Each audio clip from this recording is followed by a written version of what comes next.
Welcome to the Mindfulness Meditation Podcast. I'm your host, Dawn Eshelman. Every Wednesday at the Rubin Museum of Art in Chelsea, we present a meditation session led by a prominent meditation teacher from the New York area. This podcast is a recording of our weekly practice. If you would like to join us in person, please visit our website at rubinmuseum.org/meditation. We are proud to be partnering with Sharon Salzberg and teachers from the New York Insight Meditation Center. In the description for each episode, you will find information about the theme for that week's session, including an image of a related artwork chosen from the Rubin Museum's permanent collection. And now, please enjoy your practice.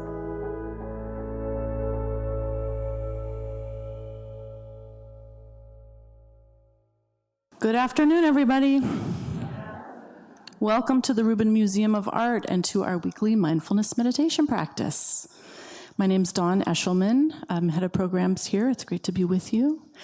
So nice to have you all here, and also welcome to those who are joining us via podcast. We are having a year-long conversation all about power here at the Rubin. Are you feeling powerful today? So we're talking about the power within us, the power between us, the nature of power, power with versus power over.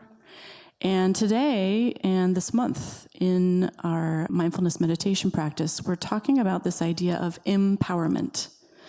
And from the Buddhist perspective, this word empowerment has a very particular meaning. It is a form of spiritual practice advancement. It is a form of learning. It refers to a very particular formal ritual where a student can gain empowerment from a teacher.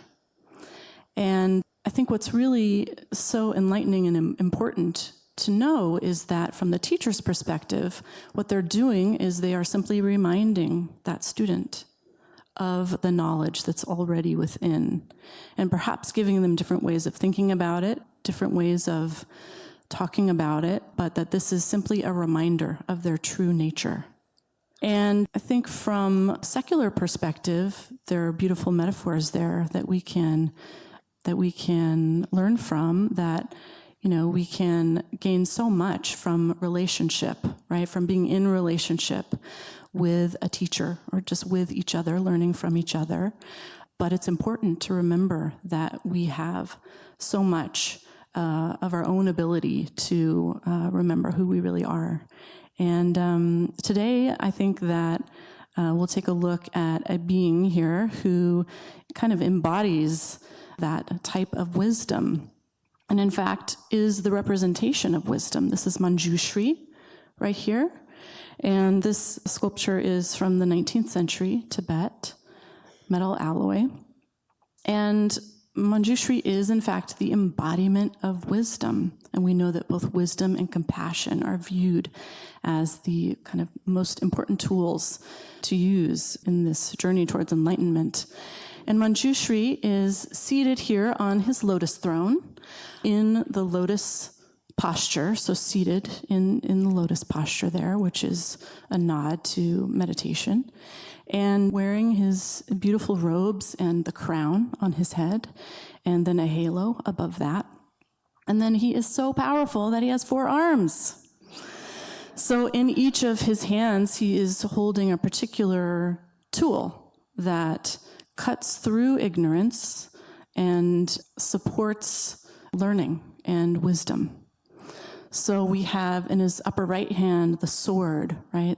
It's literally cutting through, making this very decisive action. And then we have in his left hand and other right hand this bow and arrow. And that represents the concentration that is needed in a meditative practice to kind of cut through, right? To kind of allow those other thoughts to drift away. And then in his most central hand, right over his heart, he's holding. Does anybody know what he's holding there? Thoughts? It is not a fancy chocolate bar. It is a book. It is a book of spiritual texts. So that putting it right over his heart there is important. And we're seeing here that the practice of learning is central to this idea of cutting through ignorance and really gaining wisdom. So you might think of a book that reminded you of your own wisdom, or perhaps a relationship, whether that was a formal teacher or someone who just had a lot to teach you that you might want to call into the room today or into your practice. We will be talking with our teacher today, Tracy Cochran, all about this idea of power and empowerment. And so nice to have you back, Tracy, and to hear from, this is kind of your part 2 on this topic. So we get to go deeper with you today, which is wonderful. Tracy is a writer and the editorial director of Parabola, that beautiful magazine that can be found in our gift shop, or you can order it online. And it is all about wisdom traditions from around the world. And in addition to teaching here at the Rubin, she teaches at New York Insight and every Sunday at Hudson River Sangha in Tarrytown, New York. And I just want to mention that Tracy teaches writing and meditation workshops. She'll be teaching one in Insight here in New York City, right? Manhattan Insight.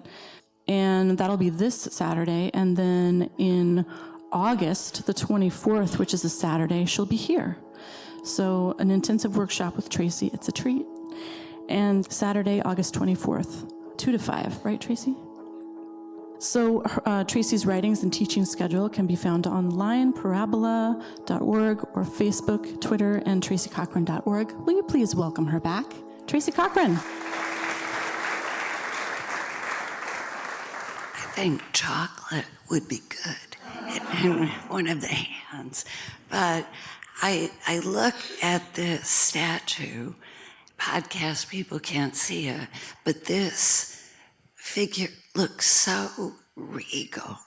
Doesn't he look regal? He looks completely prepared for anything. Who here feels that way? Because I don't. And he looks and feels completely confident and spacious. How do people get that kind of confidence? How do they have that they emanate power? I read an article, I reread it on the train, where scientists now think that people with worldly power have a kind of brain damage.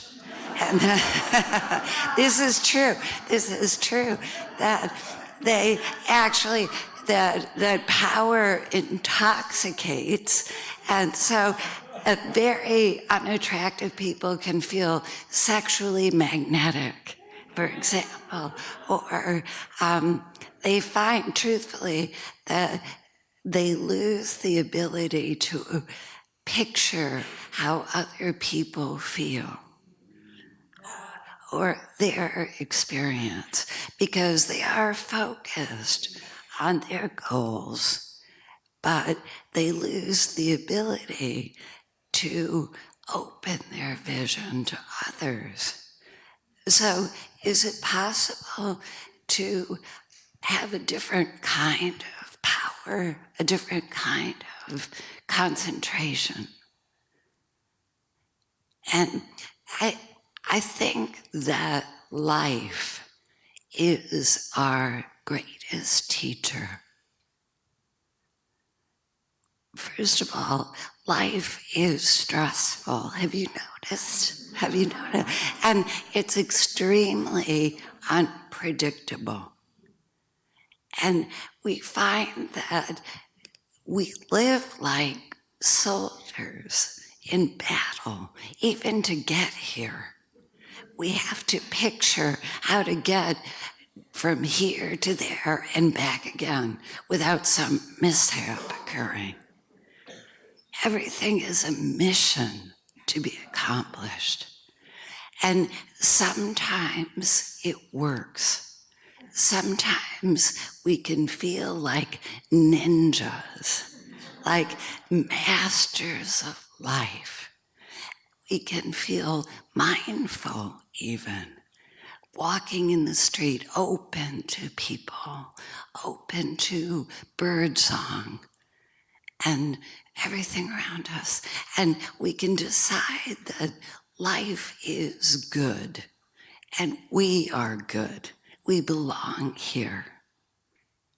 And then it comes a text, a phone call, a taxi cab hitting that black puddle of water.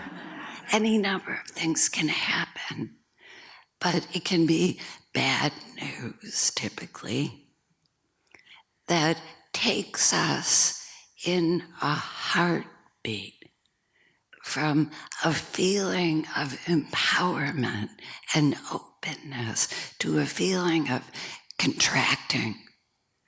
Like suddenly we're tiny little fortresses in a dark and scary world. And sometimes it can be anger we're filled with, and we're dazzled by our own pettiness, our own capacity to be enraged about some slight. Has anyone here ever used the expression, "That's not fair"? That's not fair. Why did this have to happen after everything I've done, everything I've given and sacrificed? And sometimes it's fear that fills us. And in a heartbeat, we can get taken by the undertow of fear, down, down, down into our earliest stories, our most primal fear of abandonment, left behind, dying. And then something that always happens is that we suddenly see the ego, the thinking mind, for what it is. It's like we're busted, like that searchlight outside the prison that captures the prisoner, posturing, pretending to be on top of it, in control. And suddenly you're busted. And the interesting thing is that it's right at that moment, right then, when you're sitting there in the wreckage of your illusions, your dreams, that something new can appear. We see that under the brain that's freaking out, and when we freak out, we can be very concentrated. We can be completely obsessive. Have you noticed? Repetitive thoughts. Right then, we see that there's under that mind, there's another mind. Quiet, receptive, and kind. That just sees. And under the body that might be giving you so much trouble, that might be so tired and just disappointing, there's a subtle body that is responsiveness itself, that just does the next thing to be done. And in spite of everything we see that seems like a shortcoming, we can feel a courage in the root sense of the heart, from the heart, cur. That's an ability to just respond, to hold all that fear or anger or confusion and still show up. And in that moment, we begin to discover what's truly power. It's in Buddhism, when they talk about emptiness, it's actually something very simple and very direct. It's the capacity to be here, no matter what shape you're in. Something can respond.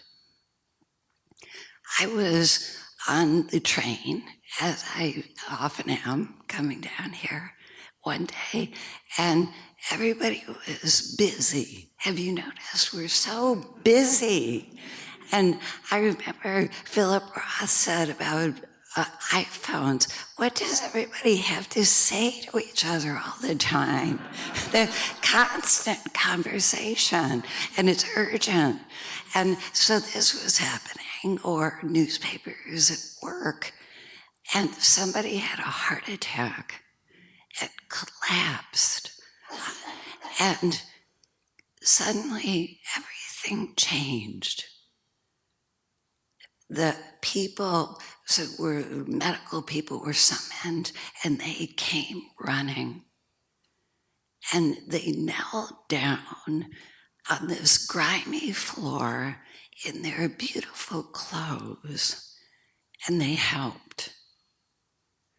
And the rest of us called 911. I'm sure there were 100 calls. But at least bearing witness, being with. And that's what I'm talking about. In the midst, right at the moment when you feel you are overwhelmed, another kind of mind can appear, an essential intelligence that knows what matters and what doesn't really matter. And the interesting thing is that we're trying to do mindfulness often so we can perform better or calm down, and that's fine. But in a moment like I'm describing, it shows you what to do. It shows you what matters and what your true values are. This is wisdom. As Helen Keller said, life is full of suffering, but it's also full of overcoming. These moments of opening to relate to life from our true heart, our true mind. So let's sit.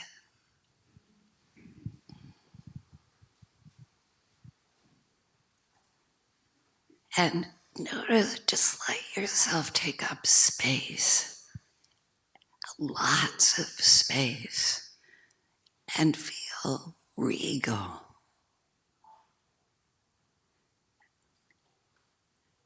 Sit in the center of your life like a king or a queen. And just check in. How does the body feel? Don't think, just feel. And see that when you bring the attention to the body, it starts to soften.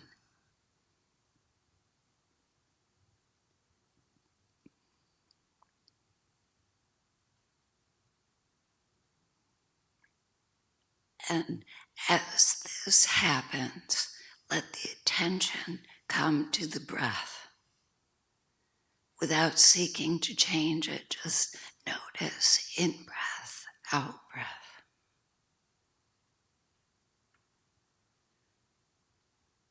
And the sensation of coming home to this body, this attention that doesn't judge.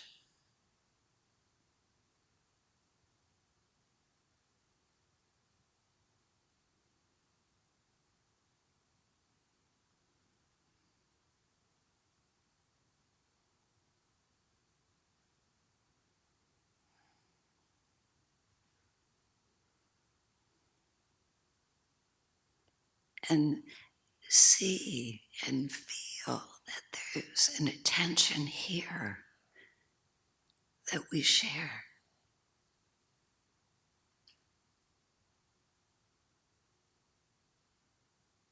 A light of attention that doesn't judge or comment.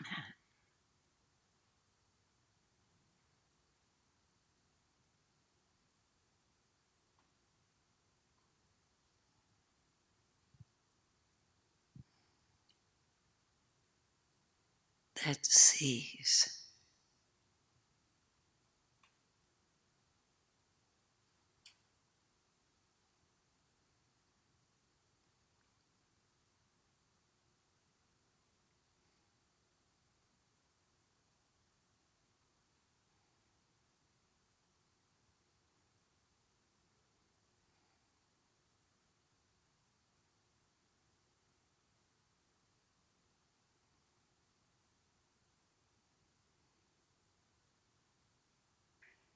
We see that we aren't alone.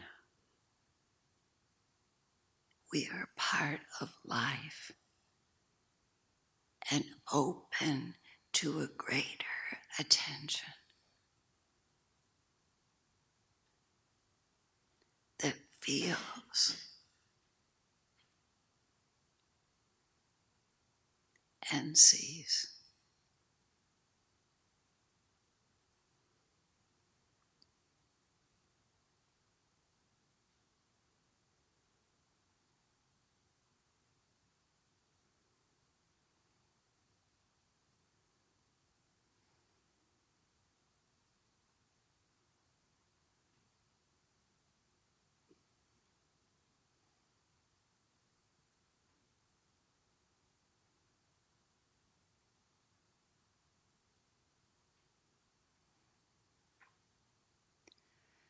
You can always come home to the body, to the breath, to an attention that's greater than thinking.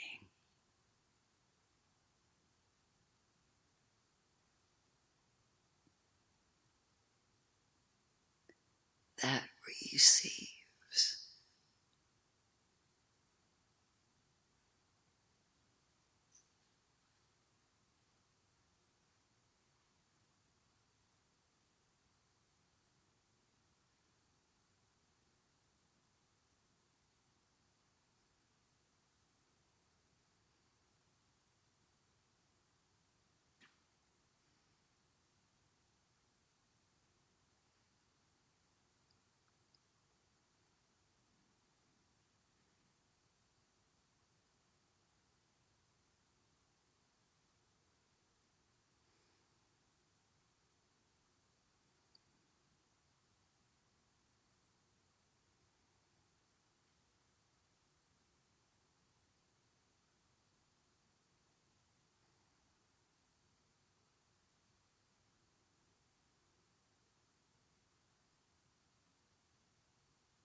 Let everything happen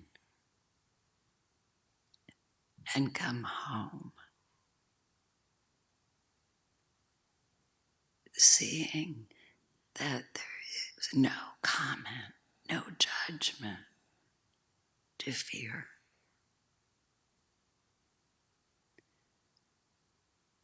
Just an attention, a sensation of presence.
See that there's life here, of vibrancy inside and outside.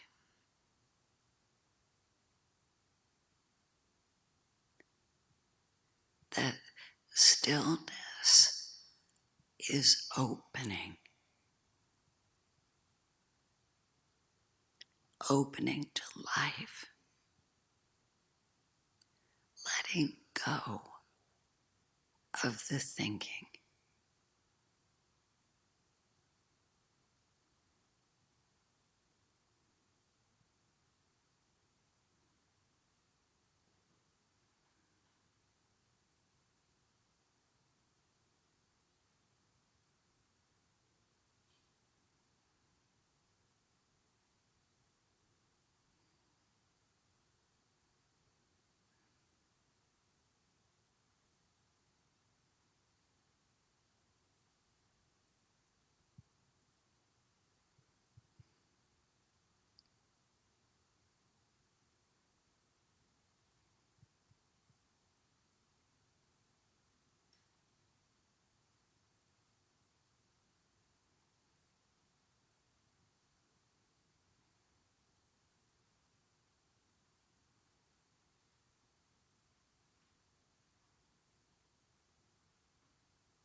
See that you can begin again anytime.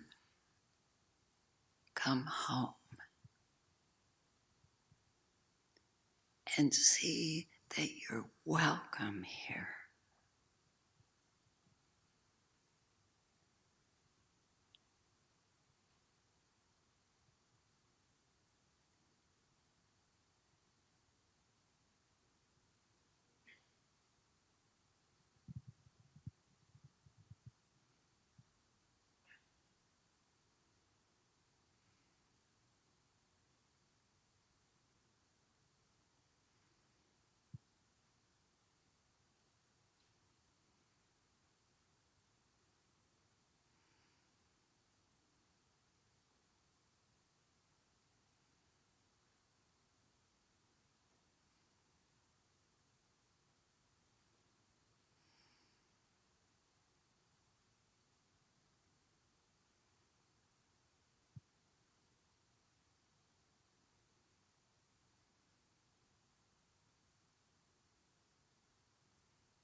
see that letting go is letting be. Let everything be.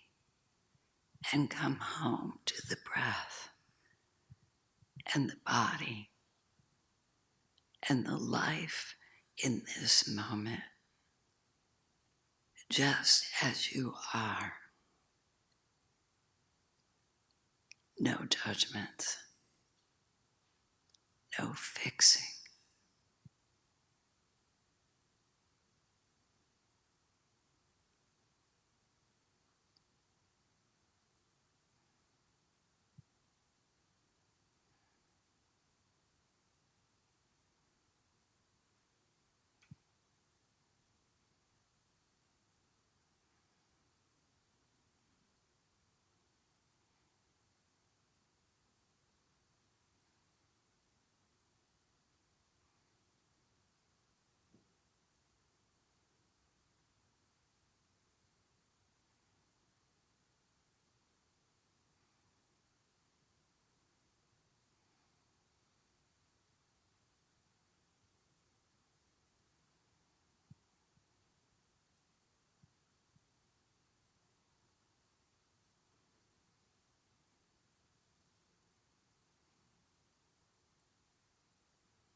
See that you can come back to a light of attention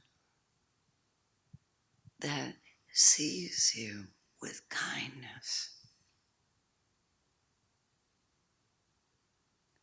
that is open to a greater life.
Feel the presence that's here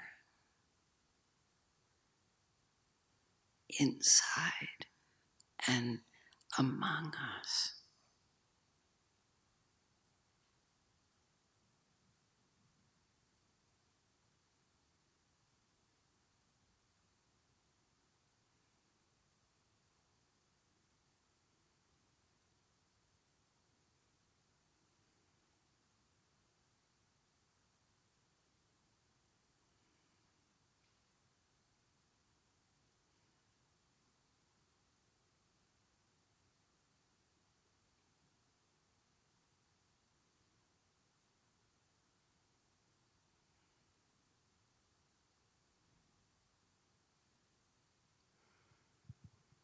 and feel that this isn't separate from wisdom or compassion.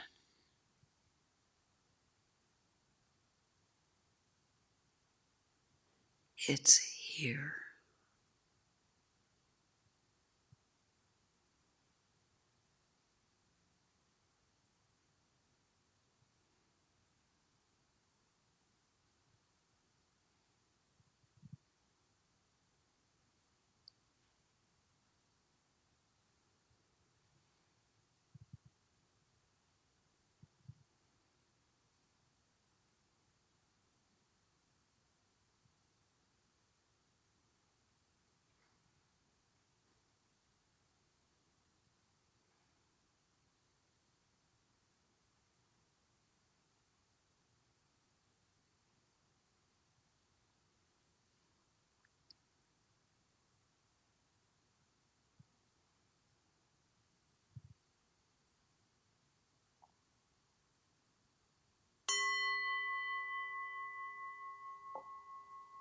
Thank you.